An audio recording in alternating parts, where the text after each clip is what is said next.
target. An academic distinction if he really has a nanite detonator. Scanning. Survey region clear.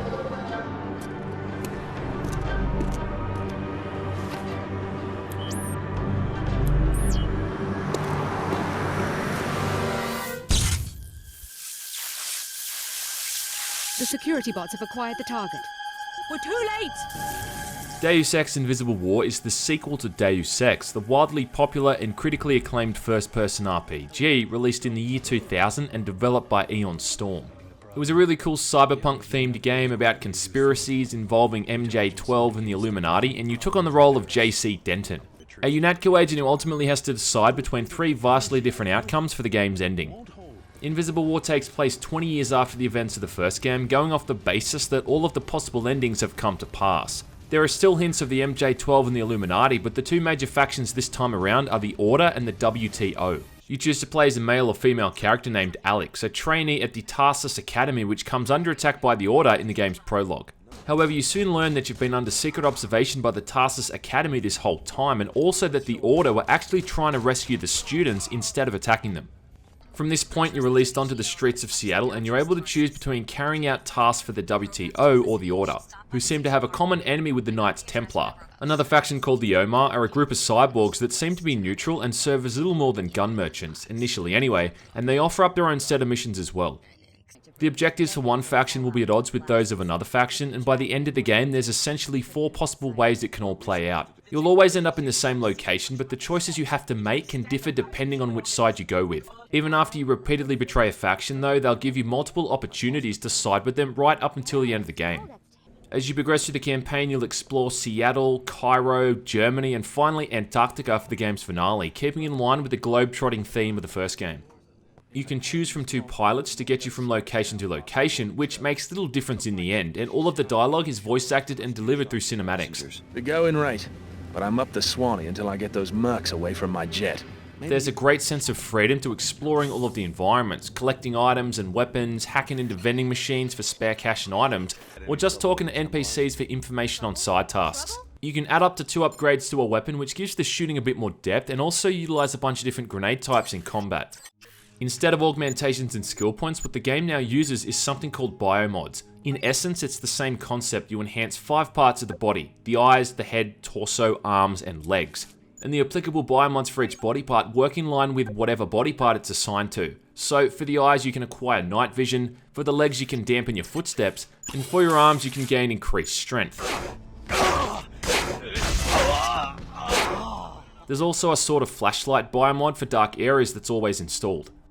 Some of the more useful biomods include a drone that hovers around, firing non-lethal darts at enemies, and a spy drone you control with the mouse and keyboard, releasing an EMP charge that knocks out robots and stuns human enemies. There's not really a right or wrong biomod, and they're really just there to cater to a particular playstyle. Installing each of them is all about finding canisters in the environment and just clicking install in the appropriate sub-menu. Yeah, I guess it's kinda dumbed down in the sense that they've completely removed the skill points from the first game. But you can still only use 1 biomod per body part at any one time, so it still forces you to make a decision and limit you to a certain style of gameplay. For instance, if you want the luxury of being able to cloak, you'll have to deal with the fact that you can't hack into security cameras or turrets. You can swap biomods out throughout the game, but you need a canister to do so. However, it's still a lot more forgiving compared to the first game, where you really had to stick to your augmentations for an entire playthrough.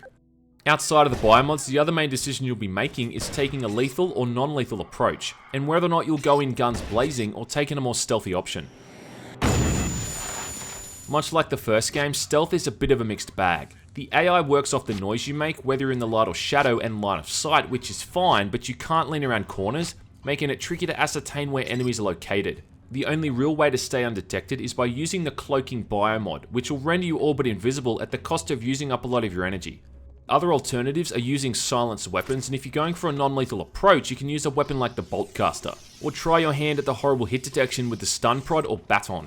You'll notice how crappy this is when you're using a weapon like the boltcaster, which has a short delay before it knocks an enemy out, as enemies run around like total assholes with darts sticking out of their head. This is not an obscure concept for a stealth game, and practically every other game around the same time got this right. I mean, shoot someone in the head and it's lights out.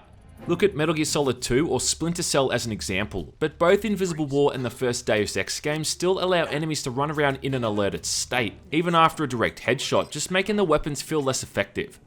As a result, it's more enjoyable and ultimately less time consuming to just run around killing everyone you see, blowing them away at close range with a shotgun or from a distance with a sniper rifle.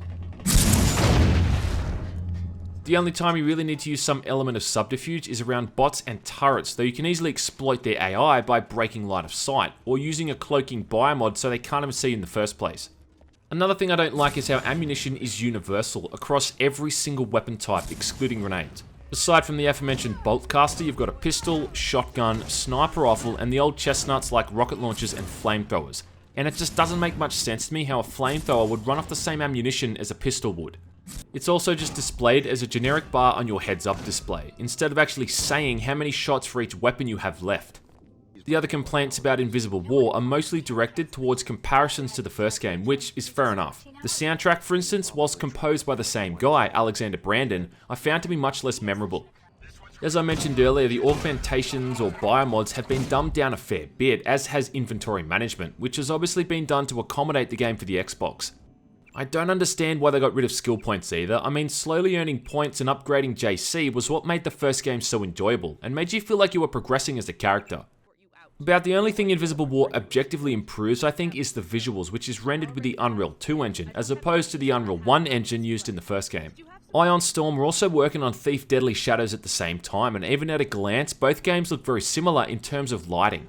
You just don't see this kind of lighting used in games anymore, mostly because game engines have advanced in the way that environments are a lot larger, but I really find something appealing about how dynamic lighting used to look in video games. And it's almost like the light has been painted into the environment, if that makes sense. Sadly though, like Deadly Shadows, you're often staring at loading screens, as each individual area is generally quite small, even with some of the hub areas like Seattle and Cairo. For some of them, you could probably get from one end to the other in less than 15 seconds. They're that small. The loading times aren't that bad on a modern rig, but back when this game was released, you'd be looking at 30 to 60 seconds every time you entered a new area, or loaded a save file. Even some of the mission areas that you visit are over really quickly, and there's just not all that much stuff to see and do within them. You can still go around the game world, walking right into someone's office for instance, stealing all of their belongings right in front of their face, but it just feels like there's less of this kind of thing on the whole. I don't think Invisible War is a bad game per se. Its major issue is that it's the sequel to what some consider to be the greatest first-person RPG of all time. And to say that this game had some big shoes to fill is an understatement. When I look at the core of what I think makes Deus Ex what it is, you've got multiple endings, a bunch of different skills to choose from, a storyline centering around conspiracies, and somewhat open-ended level design. And I think Invisible War achieves most of this, even if it does feel very watered down. The biggest obstacle you're likely to face with this game is getting the damn thing running in the first place. It doesn't seem to like Windows 7, Windows 10, or just anything that isn't Windows XP. Invisible War isn't a masterpiece, but I also don't think it quite deserves all the negativity it received either, and I honestly think that no matter what they did or who worked on it, that it would never have stacked up against the first game. It's quite a claim. In all fairness, it's still a decent enough first-person shooter. And if you're a fan of Human Revolution and the upcoming Mankind Divided, then you owe it to yourself to give this game a go. We aren't equipped to fight a war. We're going to change the terms of engagement. It's our war, not theirs. We don't need cities or armies. We have the cells of human bodies. An invisible weapon for an invisible war.